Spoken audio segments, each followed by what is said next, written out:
setiap R2, R3, P3K paruh waktu ini standarnya minimal misalnya. Ya. Kalau yang sudah 15 tahun ke atas UMP gitu ya. Kalau udah ini misalnya UMP berapa 60% UMP kan bisa diatur. Nah, tinggal tapi ada rumus gitu, ada aturan. Setidaknya ada kejelasan buat para pekerja ini sehingga yang masuk rekening, wah jelas. Ini hak saya ini karena saya itu UMP full karena udah mengabdi 15 tahun. Yang transfer negara nih bukan birokratnya.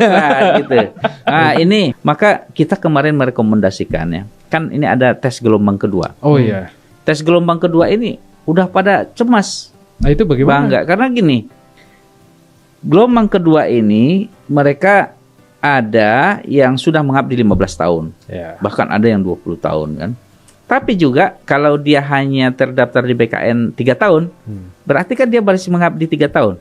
Berarti kalau kita hitung mundur 2025 kurang 3 tahun, 2022. Dia tamat kuliahnya 2022. Ya. Masih fresh. Masih jago dia komputer gitu kan. Ya. Nah, tapi yang 15 tahun yang lalu, dia kan harus ujian CAT namanya. Ujian pakai komputer, berbasis komputer. Dia pusing, Pak. Bangga. yang tua-tua itu ini P3K ya? Iya, P3K. P3K yang mau tes gelombang kedua ini. Mendengar tes CAT aja dia udah mendengarnya udah mual gitu ya. Karena dia udah nggak bisa komputer gitu ya, nggak bisa laptop, nggak terbiasa dengan IT ya. Dia dulu biasa manual. Nah, kemarin kita sampaikan kepada Bu Menteri dan BKN bahwa khusus P3K ini kan bukan seleksi murni seperti PNS. Kalau PNS silakan bertarung. Formasi yang dibutuhkan IT, ini desain ini. Maka mereka harus menunjukkan ilmunya di situ. Itu setuju tuh. CAT dan kemampuan skill itu parameter utama. Tapi P3K ini itu kan menyelesaikan honorer yang sudah mengabdi sekian tahun, gajinya nggak jelas, udah pada tua gitu ya. Maka kemarin kita mengusulkan sistem afirmasi. Artinya apa? Afirmasi.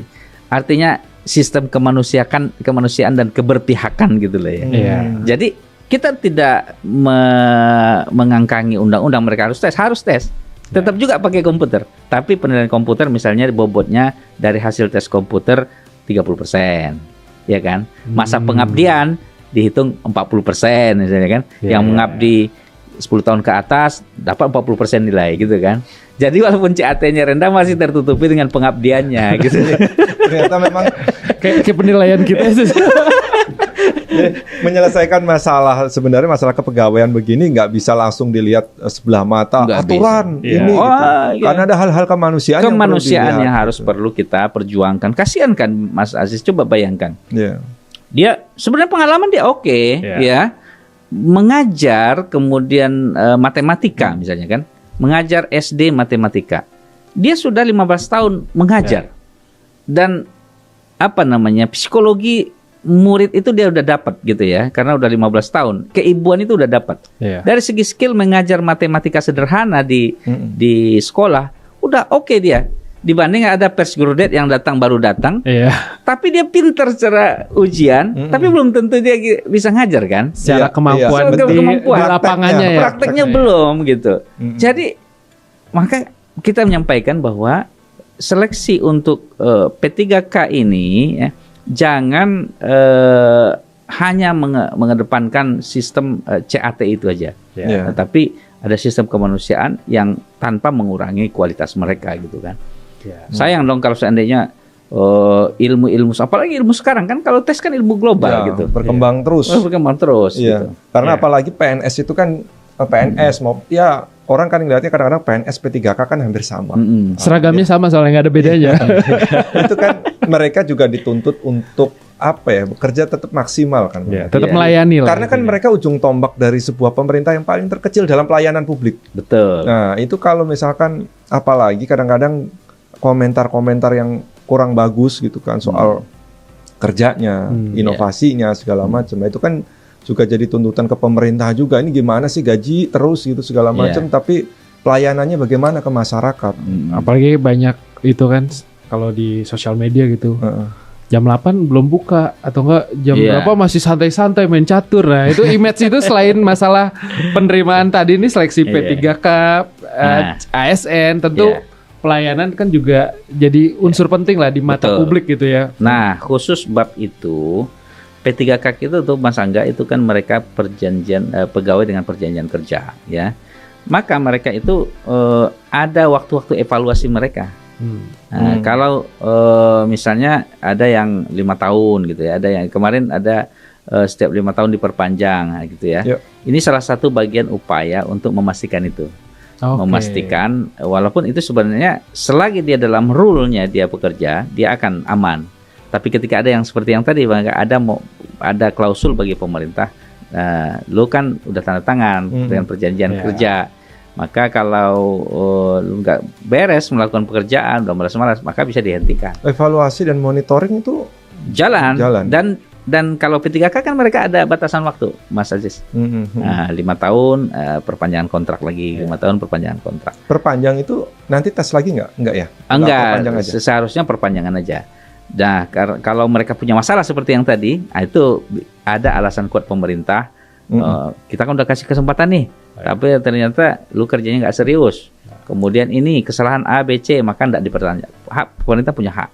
Atau dia melakukan suatu tindak kesalahan, baik itu pidana maupun perdata gitu yang menyebabkan orang rugi, itu bisa jadi klausul untuk membatalkan kontraknya. Nah, gitu. Berkurang lagi tuh. Tapi kalau PNS dia kan punya aturan. Beda. Kalau dia udah penyelenggaraan kinerja, kemudian kenaikan pangkat, kalau dia macam-macam, stok lah.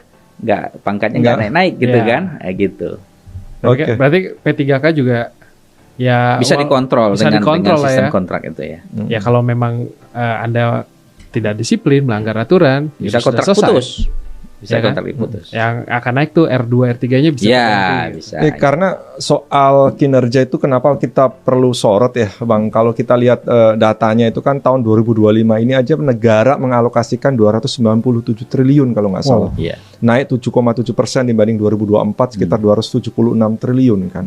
Artinya negara sudah menggelontorkan uang banyak, uang rakyat untuk menggaji mereka gitu kan, para pegawai negeri maupun P3K. Artinya kan wajar kalau publik menuntut pelayanan yang selain persoalan pengangkatan juga ada persoalan soal layanan sebenarnya.